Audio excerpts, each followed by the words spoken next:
Ngerul ke depan nih kalau peluangnya namanya politisi kan, peluang bagus. Ada niat nyalon wali kota? Ada. Langsung saya jawab ada. Ada. Ada. Iya. Mantap. Apapun itu ya, apapun itu sebalik lagi tadi saya bilang demi kepentingan daerah, kepentingan masyarakat, fasabihul khairat, berlomba-lombalah dalam kebaikan. Siapapun punya hak gitu.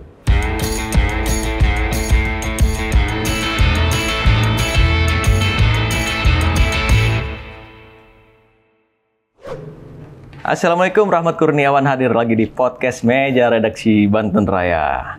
Saya sudah bersama dengan kawan lama saya. Sudah lama nggak ketemu, ternyata sekarang sudah menjabat Wakil Ketua Komisi 4 DPRD Kota Cilegon. Ada Anugrah Hairullah. Saya biasa panggil Kang Irul. Apa kabar, bro? Alhamdulillah, baik. Saya panggil Mas Bro karena kawan lama nggak ketemu, tahu-tahu udah jadi dewan. Mantap, Mas Bro. Sekali.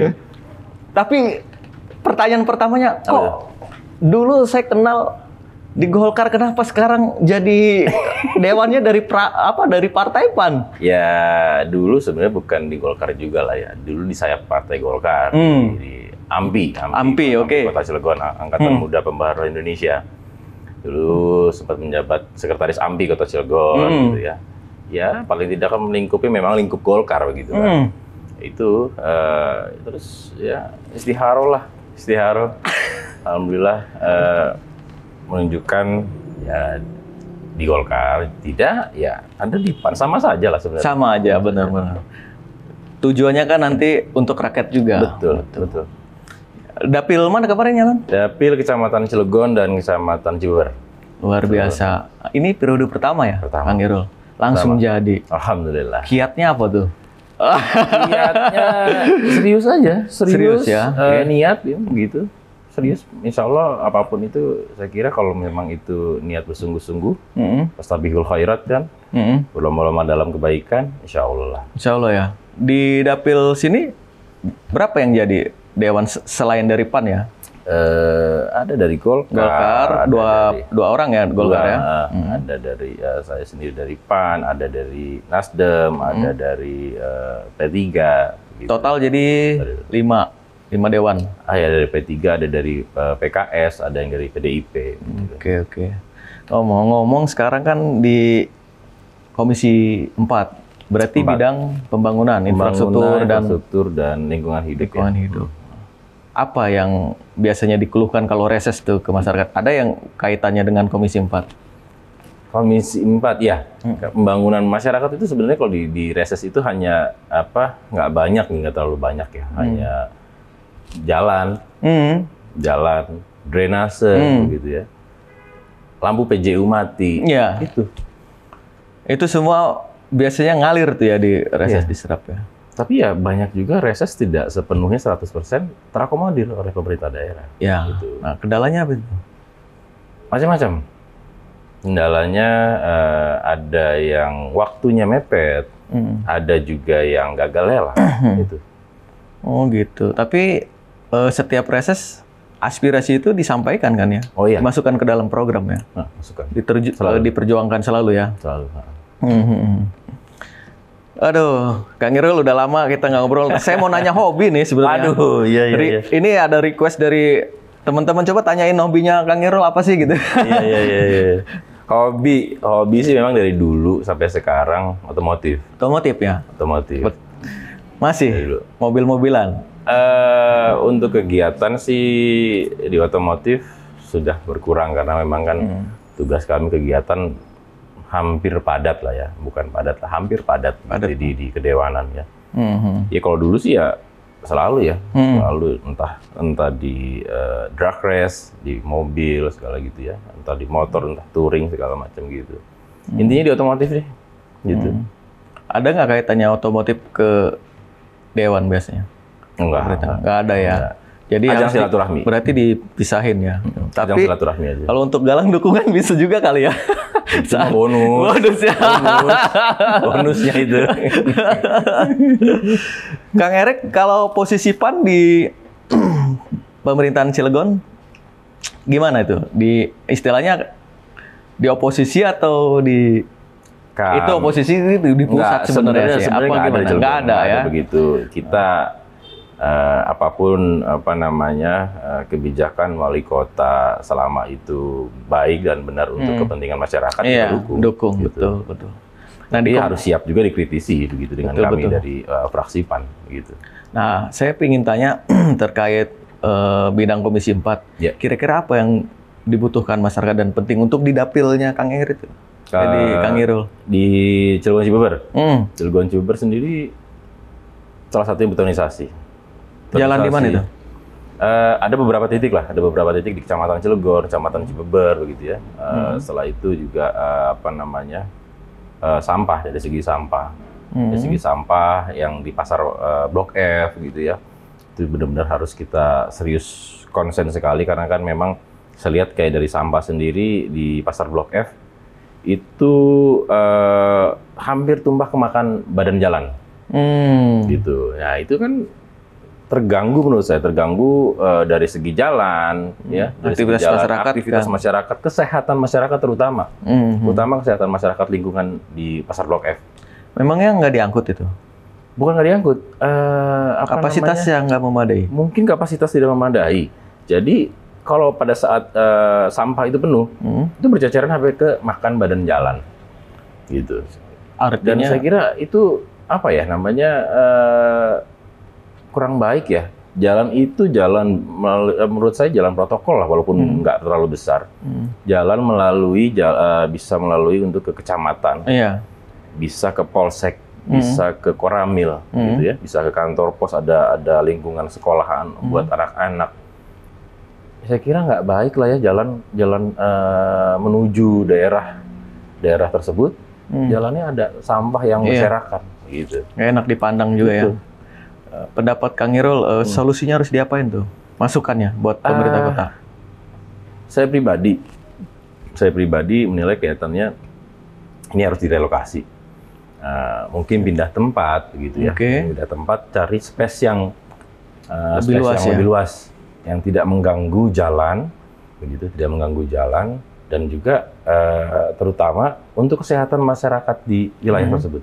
Berarti posisinya persis di pinggir jalan persis. Pinggir jalan persis. Berarti itu campur sama sampah dari lingkungan sekitar, warga sekitar buang di situ. Warga dan sama pedagang juga buang di situ, gitu ya. Padahal kan kita punya TPS ya? TPS. Tempat pembuangan sampah ya di mana tuh? Bagendung ya? Bagendung. Nah, dari situ memang arahnya ke sana. Oh, gitu. Ini sementara ditampung dulu di situ. Di situ. Tapi juga saya ingin mewacanakan nanti ke pemerintah daerah. Jadi setiap kecamatan sudah mempunyai tempat sampah sendiri. TPS tempat sendiri. Pembuangan sampah sendiri. Gitu.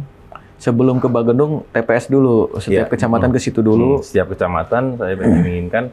Jadi tidak ada seperti ini akhirnya begitu. Mungkin kendalanya armada angkutnya mungkin. Mungkin salah satunya itu. Jadi istilahnya rate-nya itu tuh ya, pengangkutannya intensitas waktunya pengambilan loadingnya itu kurang mungkin harus ditambah barangkali itu. Nah, itu udah pernah dibicarain belum sama OPD terkait? Sudah pernah bicara, ya nanti akan dikaji lah bicaranya begitu, dikaji. Memang menarik soal sampah. Kemarin juga kan di Kota Serang kan ramai soal sampah. Betul. Ya, kebetulan kan lewat rumah saya itu. Gitu. Baunya luar biasa itu. Memang sampah ini kalau nggak dikelola dengan baik, kan menimbulkan permasalahan. Dan harus adanya kesadaran dari masyarakat juga. Ya, masyarakat harus mendukung juga program pemerintah. Pemerintah juga harus peduli sama warganya. Betul. Pemerintah juga dalam hal ini bertanggung jawab. Bertanggung jawab. Bukan hanya kita tidak bisa menyalahkan masyarakat juga, nggak bisa. Pemerintah daerah dalam hal ini juga bertanggung jawab dalam hal itu. Pernah nggak masalah sampah yang di pasar ini dibahas secara khusus sama OPD terkait itu? Pernah. Kita bahas dari hearing Komisi 4 sudah kita bahas.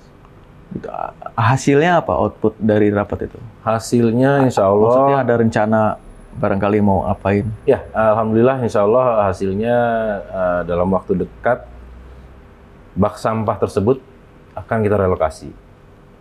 Oke. Akan kita relokasi.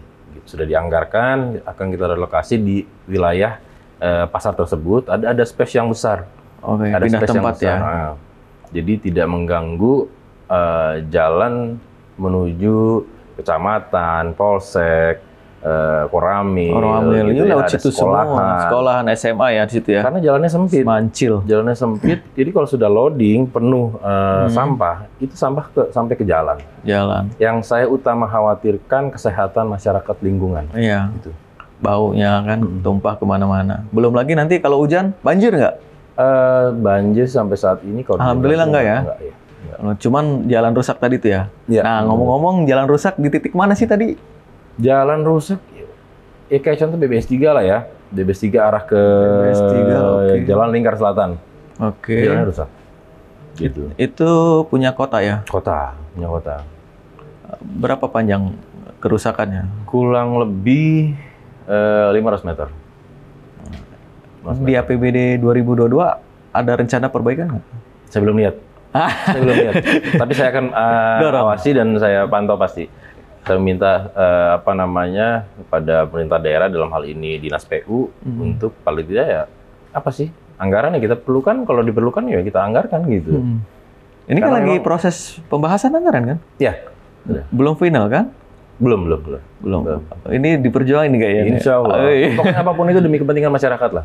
Nah, berarti tahun ini berjuangnya dua ya, sampah sama jalan ya. Sama-sama jalan. Luar biasa. Nah, selain sampah sama jalan, secara umum di Kota Cilegon, menurut Kang Irul apa sih yang penting juga harus dilakukan oleh pemerintah daerah di bawah kepemimpinan Pak Heldi sama Pak Sanuji sebagai wali kota dan wakil wali kota Cilegon gitu? Ya, dari banjir ya. Oke. Banjir. Nah, banjir ini juga kan dilema ya. Dilema artinya banyak genangan banjir yang di wilayah jalannya bukan jalan aset daerah Kota Cilegon. Contohnya di mana? PCI di depan sampai tanemin pohon pisang. Oh, PCI ini bukan Bukan jalan pemerintah Kota Cilegon. yang di sini ya? Di depan. Di depan jalan itu. Itu bukan Punya mana? Provinsi? kalau nggak salah provinsi. Nah, itu kan jadi kan saling lempar. Ini jalan bukan jalan pemerintah Kota Cilegon gitu. Tapi saya pernah kunjungan ke ke Dinas PU Kota Bandung. Ya. Dinas Kota Bandung di PU Kota Bandung itu walaupun jalannya bukan kota Ya, Bandung, bukan gitu aset Bandung, bukan aset Bandung, punya provinsi atau Provinsi. punya nasional begitu. Itu mereka perbaiki. Boleh. Bisa. Gitu. Nggak menyalahi itu. Ada prosedurnya. mungkin. Ada prosedurnya, mungkin ada kajian atau dan lain-lain ya, aturan hukumnya seperti apa. Artinya bisa di Kota Bandung. Kenapa Kota Cilegon tidak bisa kan gitu? Walaupun tidak dibongkar secara menyeluruh gitu ya. Hanya tambal sulam, paling tidak kan yang merasakan kan masyarakat Kota Bandung akhirnya. Balik lagi begitu. Yang merasakan masyarakat Kota Cilegon. Masyarakat Kota Cilegon tidak sepenuhnya tahu jalan itu jalan siapa. Taunya itu di situ Cilegon, ya berarti punya Cilegon. Iya. Padahal walaupun bukan gitu kan. Itu. Nggak mau tahu, pokoknya Nggak mau bagus tahu. aja jalan. Nah, makanya saya minta kepada pemerintah daerah dalam hal ini Dinas PU ya. Apa sih kendalanya di mana? Kota lain bisa, kita juga harus bisa. Gitu. Pernah itu disampaikan nggak di dalam rapat kerja atau rapat badan anggaran? Di hearing pernah. Hearing pernah. Atau mereka harus diajak juga kunjungan ke Bandung? Harusnya seperti itu. Itu Salahnya kami, kurangnya kami pada saat kita ke Dinas PU Kota Bandung, kita nggak ngajak OPD ya, PU-nya yang nggak Jadi kalau diajak. mengajak kan, misalnya langsung, begitu. Oh, gitu. Tinggal kendalanya di mana, nanti kita bahas sama-sama. Gitu. Kalau JLS ini sekarang statusnya masih punya kota nggak sih? Kota. Masih kan? Kota. Kemarin sempat ramai mau Provinsi. dilimpahin kan, gitu. Tapi Kota Cilegon kayaknya bertahan ya. Saya kira juga saya berpendapat juga sama. Bertahan saja. Cilegon saja. Tapi APBD-nya kuat nggak tuh? Insya Allah untuk saya kira cukup. Bukan hanya dari APBD. merawat JLS tuh. Bukan hanya dari APBD. Dari Bantuan keuangan. industri, Oh, industri. CSR segala macam yang banyak melalui alat-alat berat kan yang mereka. Industri kan. Ya, dari CSR-nya bisa lah bantu. Itu udah dilakukan sama pemerintah daerah sekarang? Sudah ada beberapa yang memang ada bantuan dari sana. Gitu. Nah, saya perhatikan JLS ini kan sempat banjir tuh. Ya. Hujannya 4 jam, genangannya bisa 5 hari. Iya, iya. Nah, kemarin Iya. itu kan ada perbaikan bikin sodetan ya. Mhm. Nah, saya nggak tahu tuh yang memperbaiki itu pihak mana, apakah dari kota Cilegon atau dari provinsi, saya kurang tahu. Cuman ternyata menurut saya nggak efektif. Iya, iya. Sodetan itu nggak berfungsi maksimal gitu, mengurai air genangan di JLS itu. Nah, Iya, karena memang yang Gimana saya lihat tuh, Pak? sendiri di JLS itu banyak yang drainase yang tertutup oleh pasir-pasir di trotoar ya. Di Oke. trotoar kan biasanya ada lubang. mm-mm. Biasanya ada lubang itu tertutup sama pasir biasanya. Gitu. Debunya ya. Debu, pasir. Gitu. Ketika hujan numpuk di situ. Iya, jadi dia nggak keluar ke drainase. Berarti selain disodet juga harus dikeruk dong. Betul. Terjadi sedimentasi ya berarti. Pendangkalan aliran utama. Iya. Nah, ini sebenarnya larinya kemana sih? Kang Irul tahu nggak apa istilahnya blueprintnya ini nih, drainase di JLS ini larinya kemana aliran airnya? Ada yang saya tahu ya, ada yang ke Cibeber. Ke Cibeber, Cibeber turun. masuk ke sungai, nanti ke hulu. Iya. Hulunya ke sana, ke laut Ke ya? arah Bojo ya? Bojo. Gitu. Berarti ini mampetnya mau ke arah sana mampet ini ya? Begitu, betul. Nah, itulah mestinya pemerintah daerah dalam hal ini PU untuk melihat langsung di mana sih. Jadi bukan hanya katanya dan nunggu kegiatan gitu. Ini menjadi PR. PR-nya 2 orang. Apa? Pertama, PR-nya Pak Wali, Ya. sama PR Kepala PU yang baru. Nah, iya, Kan baru betul. rotasi kan kemarin. Bisa nggak sih mereka, kita kasih challenge ya mereka, bisa nggak mereka benahi Ya. JLS nih? Siapapun Banjir. kepala OPD yang baru tersebut, saya kira paling tidak mau tidak mau harus bisa. Harus bisa ya. Harus bisa. Nah, itulah diuji oleh kepala daerah. Diuji oleh kepala daerah kan. Karena yang milih kepala daerah. Kepala daerah, betul. Tapi sejak Pak Heldi sama Pak Sanuji terpilih kemudian dilantik, saya belum pernah lihat mereka tuh ninjau gitu. Yang saya tahu beberapa kali memang Pak Wali Kota, Pak Wakil turun langsung. Pernah turun? Kayak contoh salah satunya di depan, di Jalan PCI, yang ada penanaman pohon saat banjir. Oke. Pak Wali Kota, Pak Heli turun langsung. Langsung ya? Terus ada beberapa titik, Pak Wakil Wali Kota, Pak Sanuji juga di wilayah Merak di wilayah mana itu turun langsung juga. Ya, itu menurut saya baik ya, bagus. Saya kira juga siapapun itu wali kota dan wakil wali kotanya, pasti akan melakukan hal yang sama, gitu.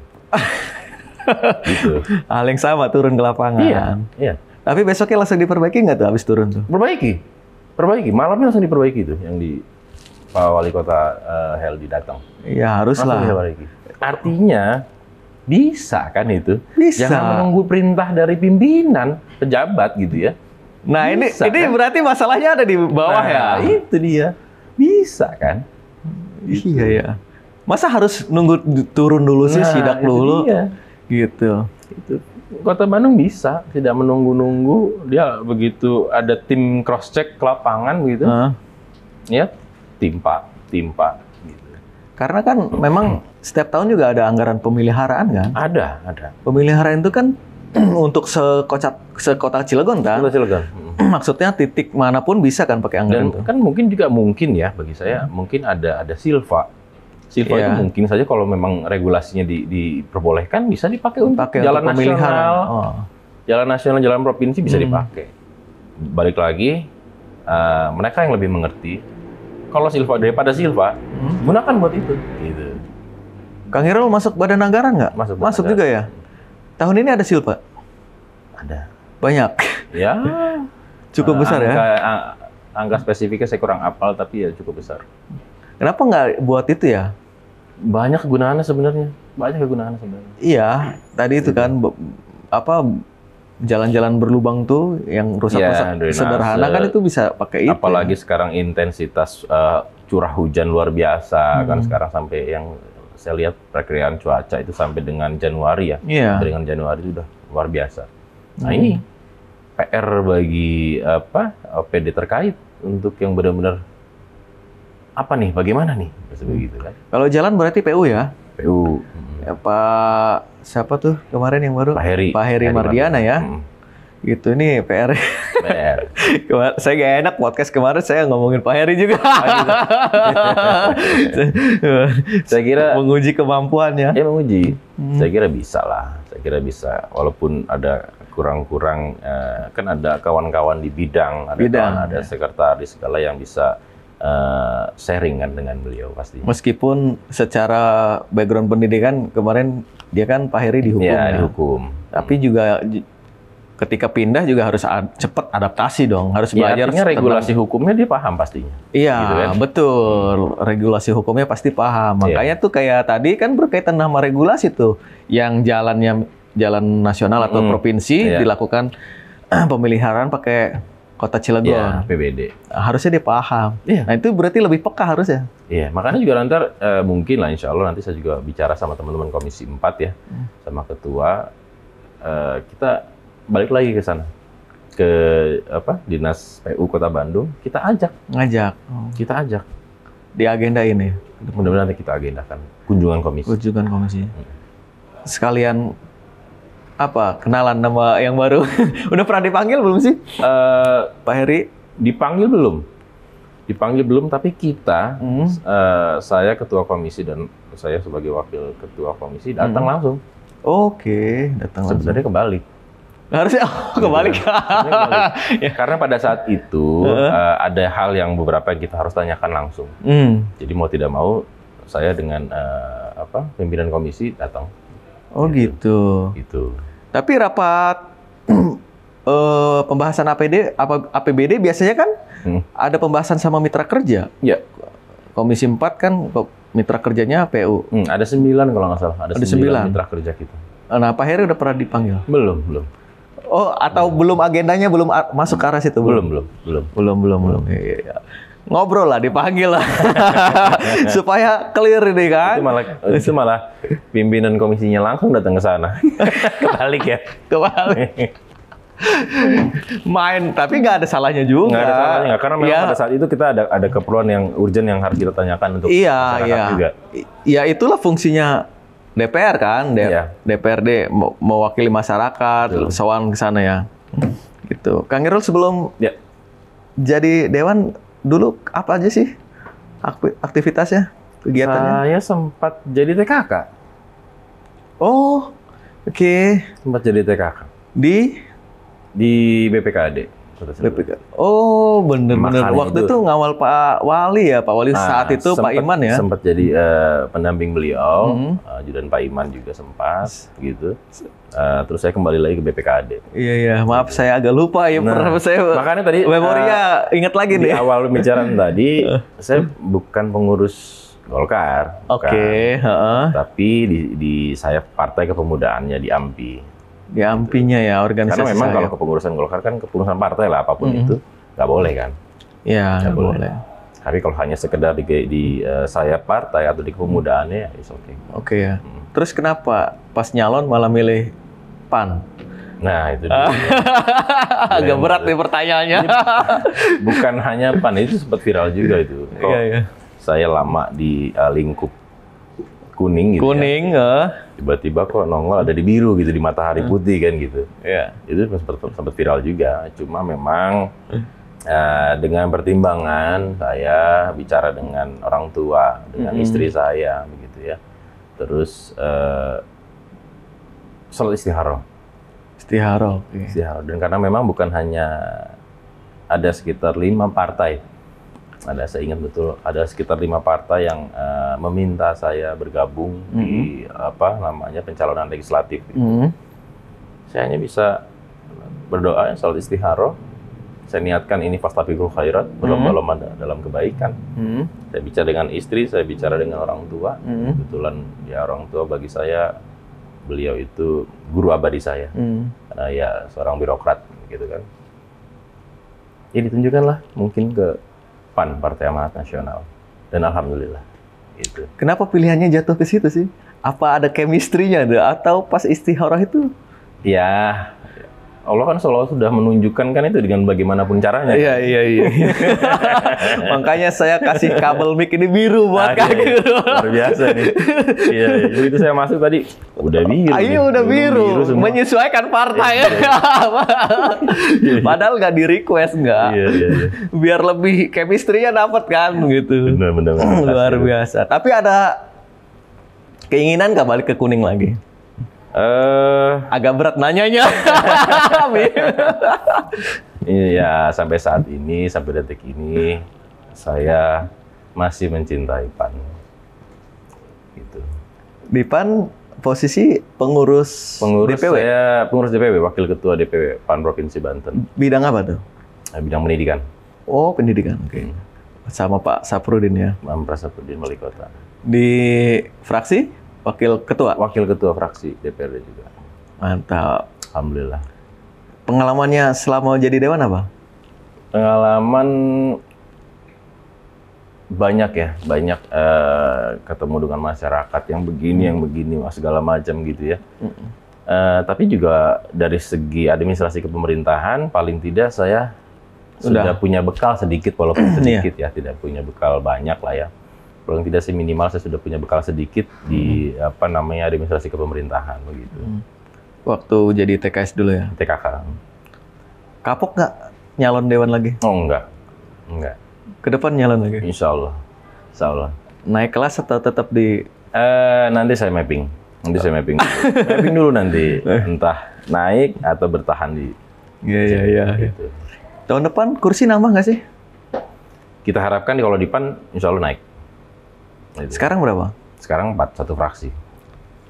Oh baru 4 ya? Oke. Di Cilegon 4 udah bisa bentuk fraksi ya? Sudah. Satu fraksi 4. Kalau maksud saya ini, jumlah kursinya tahun depan secara keseluruhan ada peningkatan nggak? Di undang-undang yang baru kan katanya kayaknya sih ada kenaikan tuh di Provinsi Banten aja katanya naik. Kalau kemarin kita sudah naik kan 5. Dari jumlah penduduk yang saat ini Kota Cilegon 400.000 lebih lah ya, 400.000 lebih. Kayaknya masih bertahan deh kayaknya. Saya perhitungan saya ya masih bertahan di 40 kursi sementara ini. Masih di 40 ya. PAN dapat 4, target naik 8 kursi insyaallah. Luar biasa. Insyaallah. Emang yang periode sekarang yang belum terisi di mana? Dapil mana? Di Dapil Jombang Purwakarta. Masih kosong. Jombang Purwakarta. Yang ngisi Pulau Merak, Cilegon. Merak Grogol ya. Merak Grogol, Cilegon, Cibeber. Satu tuh. Citangkil, Ciwandan 2. Oh di sana 2 ya, banyak untuk ya? menutupi Jombang Purwakartanya nggak ada. Iya. Anggap aja satu-satu ya, satu dapilnya satu ya. Dari dulu nggak berubah ya dapilnya ya. Zaman saya masih tugas di sini. Banyak pengalaman, Kang Irul juga masih aktif di sono kan. Aduh. Iya. Saya sempat di KNPI juga kan. Pak Heldi Sanuji, menurut Kang Irul gimana nih di periode pertamanya, di tahun pertama bahkan ya? Tahun pertama. Gimana? Ada masukan nggak? Sampai sejauh ini saya lihat bagus ya. Lihat bagus, walaupun katanya ada isu-isu inilah itulah segala macam. Mudah-mudahan plus minus lah ya itu mah. Itu saya kira wajar lah. Saya kira wajar dalam suatu hubungan ya, wajar saja. Jangankan kepala daerah gitu kan. Orang yang menjalin lama juga kadang kan suka nggak pas gitu kan. Nggak pas sebenarnya. Ya, tapi sampai saat ini saya kira beliau gitu ya, beliau masih dalam porsi yang tepat. Masih. Biar bagaimanapun untuk kepentingan pemerintah daerah dan masyarakat gitu. Sempat ada isu ketidakharmonisan kan itu ya. Nah, sempat saya dengar ya. Tapi ya PAN ikut mengomentari itu nggak sih? Enggak ya. Enggak, itu pribadi mereka lah. Iya, nggak terlalu prinsipil ya. Tapi PAN harus kritis di ini tuh, di kinerjanya tuh. Iya. Walaupun saya pribadi pandang ada beberapa hal yang bagus gitu ya dalam hal kepentingan masyarakat, tapi harus siap juga dikritisi oleh kami dari fraksi PAN. Kang Irul, ke depan nih kalau peluangnya, namanya politisi kan, peluang bagus, ada niat nyalon wali kota? Ada. Langsung saya jawab ada. Ada. Iya, Mantap. apapun itu ya, apapun itu sebalik lagi tadi saya bilang demi kepentingan daerah, Ah, kepentingan masyarakat, fasabihul khairat, berlomba-lombalah dalam kebaikan. Kebaikan. Siapapun punya hak, gitu. optimis ya. Insya Allah, tidak ada yang tidak mungkin.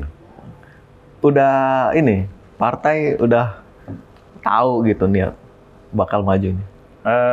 Ada beberapa pimpinan partai sudah tahu gitu ya, tapi ya saya kira mengalir saja lah. Iya ngalir. Tapi didukung ya pasti ya. Setiap kader yang mau Oh iya, pasti berkembang. kalau partai itu pasti akan mendahului kadernya dulu, Mm. gitu. Akan mendahului kadernya dulu, sanggup atau tidak, gitu. Baru lain-lain. Karena kan selama ini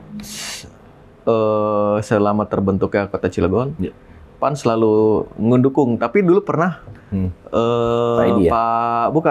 Pak Rusli dulu. Pak Rusli baru Pak Edi, Ya kan? Habis Pak Rusli baru Pak Edi. Nah, sekarang harus maju tuh. Sudah ada rekam jejaknya kan begitu? Ya, artinya iya, begitu. kalau dulu kan wakil ya tuh. Iya. Paling tidak lah, saya juga mau wakil atau wali kota.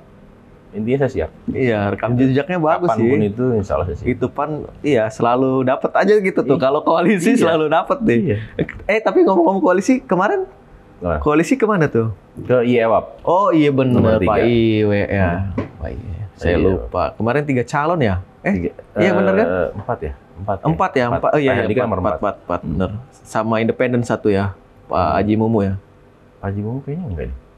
Masuk. Masuk ya? Heeh. Oh iya, iya. Iya, Pak sama Lian, Mumu Lian. ya, betul.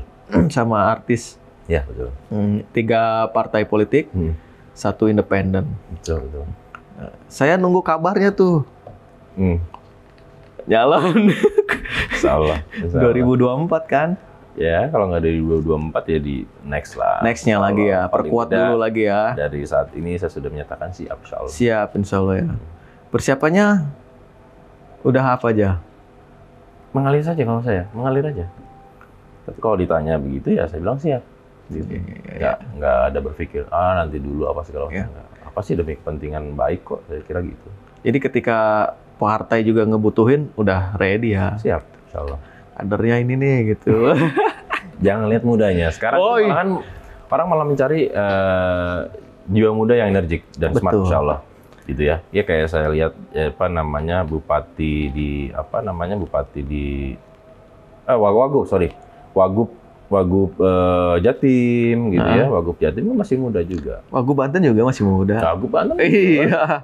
Iya. Siapa tahu nanti jadi Wagub. Tidak ada yang tidak mungkin. Nggak ada yang nggak Tidak mungkin. mungkin. Kalau lo sudah berkehendak, tidak ada yang tidak mungkin. Kan dulu Bapak kan mantan ini kan, Sekda provinsi. Sekda provinsi. Paling nggak kiprahnya udah. Dan dulu juga kan Tahu orang tua lah. kan sempat nyalon wali kota Cilegon juga, Bapak.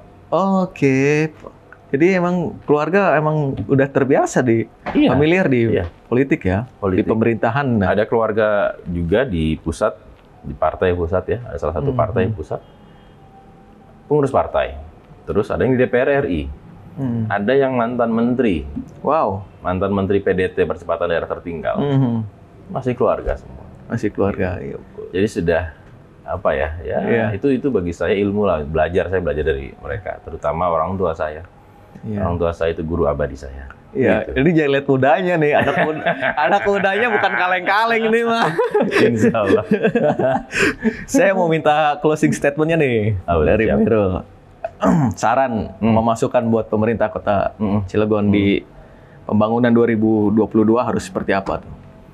2022 ya saya kira pemerintah harus lebih jeli lagi, harus melek lagi gitu ya, melihat kepada pembangunan infrastruktur ya.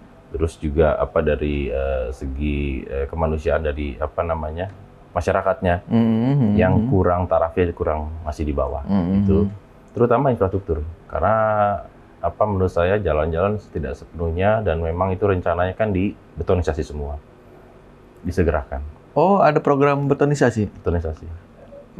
Sekarang belum semua ya? Belum semuanya. Sisa berapa? Masih banyak saya kira. Terus juga kan ada JLU juga masih terhambat saat ini kan. Jalan Lingkar Utara. Nah, diharapkan 2022 itu bisa realisasi. Sudah start. JLU-nya apa semua? JLU. JLU. Kan katanya pembebasannya belum. Nah itu dia kan. Ada beberapa yang terkait BPN lah katanya, terus ada masyarakat juga katanya yang belum siap segala macam. Nah itu saya kira 2024 saya harapkan itu sudah clear. Harus clear harus ya. bisa mulai start dari 2022. Gitu. Beres di 2024. Karena Cilegon ini kota barang dan jasa, kota industri, kota transitnya para pemudik dan lain-lain dari Jawa ke Sumatera. Gitu. Oke, nanti kita lanjut lagi ya. Siap. Kita sudahi dulu ya podcast ya. Ini mantap ini. Kita ngobrol lagi di lain kesempatan. Siap. Saya Rahmat Kurniawan undur diri. Wassalamualaikum warahmatullahi wabarakatuh.